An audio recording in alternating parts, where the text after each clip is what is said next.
I'm telling myself two things. One is, oh, I'm just a dependent personality, you know, Carl Rogers or blah, blah, blah, blah. I don't run my own life. I go for help a lot.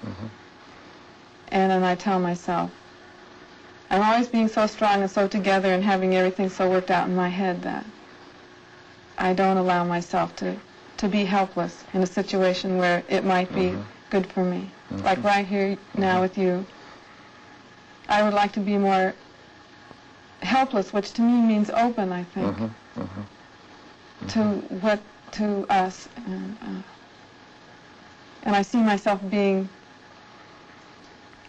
together, not being helpless. I think at that time I was feeling concerned that I was just going to go through another session of being all in control of things and rattling on and on. I probably made a conscious decision that I'd have to do something to break that, and which was talk about it. Talk about my fear. My fear was, or concern, that I wouldn't learn anything. Sounds as though you voiced that as a conflict, but it sounds like really you're more on the side of the second aspect, that to be open and in that sense helpless and vulnerable, I guess might be a possible term too, is something you really believe that's what you are, rather than that you're a totally dependent person and really helpless and have to run for help. I sort of get the feeling you like this aspect of you that is able to be with me in a way that is more open, more vulnerable, perhaps. Well, I like it, and I also scold myself for being dependent. So there's something missing in the middle to connect. And it seems like you might have been talking about that, and I still didn't hear it.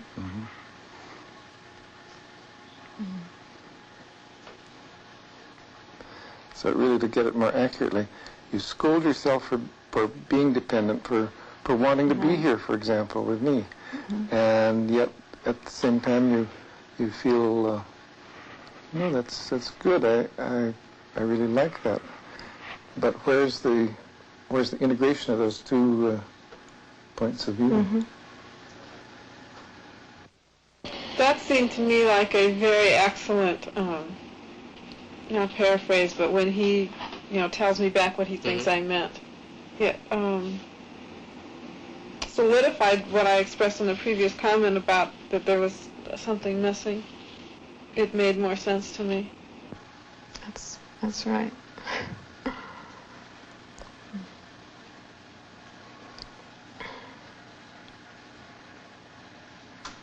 May I hold your hands again? Sure.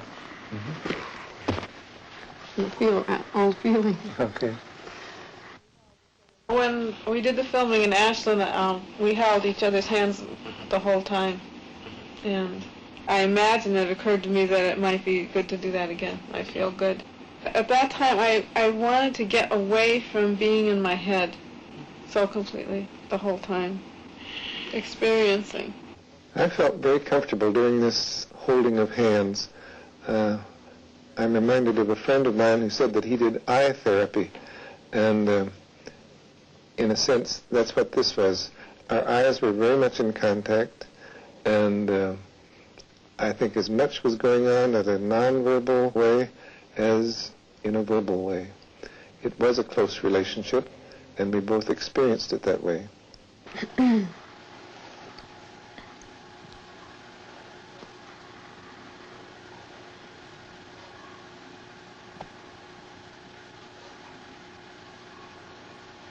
I would like to be less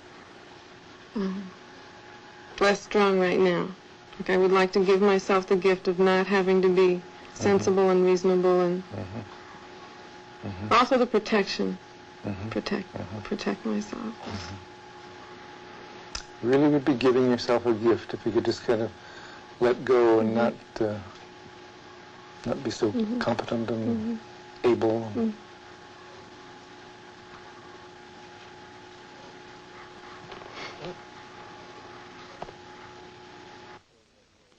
It seems clear that the reason she wants to hold my hands is that she wants to experience something that is very frightening to her, namely to drop her competent, reasonable, strong self and let herself be some of the weakness and vulnerability that she is.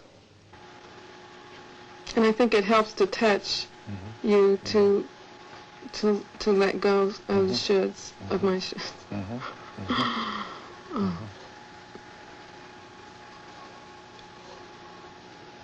When you feel some contact, then maybe you can say, well, maybe I don't have to be so strong, so maybe I can just let go more. Yes.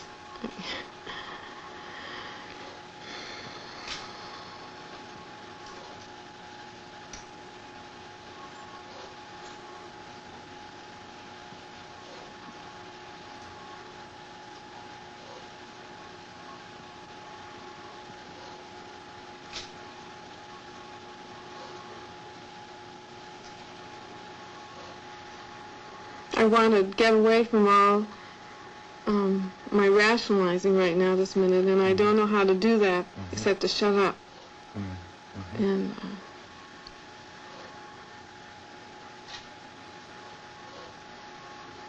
so it's not like I have so much a desire to sit and not talk and look in your eyes as I have a desire to not be the way I am all the time. And I don't know yet what else to do. In the interviews that we held a year ago, the silences were very long, and Sylvia found a great deal of security and seemed to profit a great deal from holding my hands during the interview. And here she returns to the pattern of a year ago. It's another indication of the fact that these interviews with her perhaps rest more solidly on just the fact of the relationship than they do even on the content of what she's saying and talking about. You have to be kind of silent to let go of that rational and rationalizing part of you.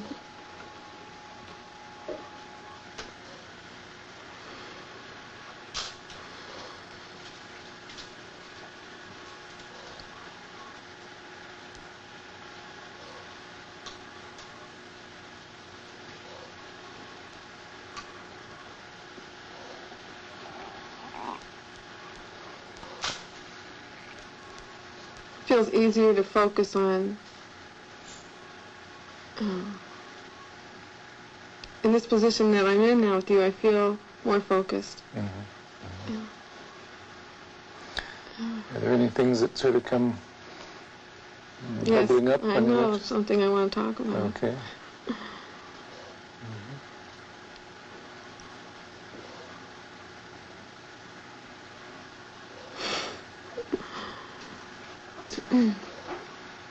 But it's not easy, huh?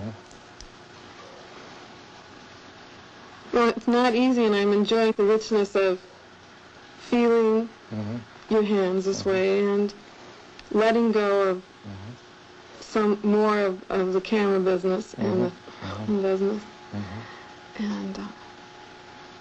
and the fear about bringing up something that's and knowing in 15 minutes it'll all seem I don't know, not quite as serious. It just had to take its own time for me to get to where I could feel like I could say the words that I needed to say. It was almost like waiting, and just like, what else is new while I'm waiting, for something that took a natural process that it had to take. If anyone has a doubt about the value of silences, it should be removed by this interchange. Sylvia is saying, I'm doing more work when I'm silent than I am when I'm talking.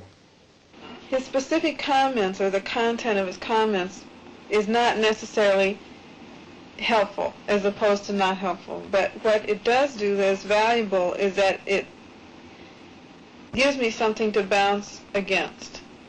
It's a stimulation to better focus myself.